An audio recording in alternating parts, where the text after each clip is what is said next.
District police officer Sajjad Khan نے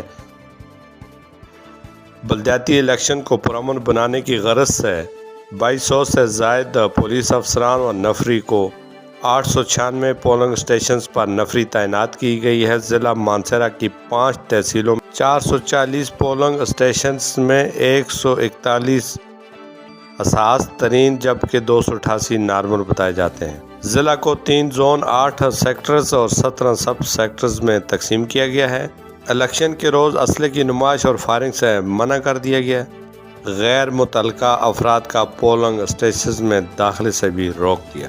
vote پول کے لیے آنے والے ووٹرز کی عزت نفس کا خیال رکھتے ہوئے اس نے اخلاق کا دامن ہاتھ سے نہ جانے دے اور مکمل چیکنگ کے بعد احاطۂ پولنگ میں جانے کی اجازت دی گئی۔ 94,607 افراد اپنے ووٹ کا استعمال کریں گے۔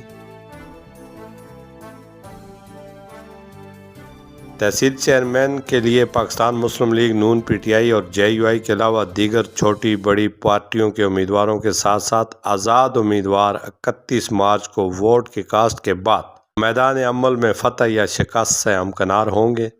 ضرورت اس بات کی ہے کہ تمہ، لالچ، ٹونس دھمکی سے بالاتر ہو کر ووٹرز اپنے قیمتی ووٹ کا استعمال اپنی مرضی کے امیدوار کے حق میں کریں تاکہ ترقی کا سفر پھر سے جاری و ساری ہو سکے۔ کیمرہ ٹیم کے ساتھ میر افضل گلزار، DMM نیوز، مانسہرہ۔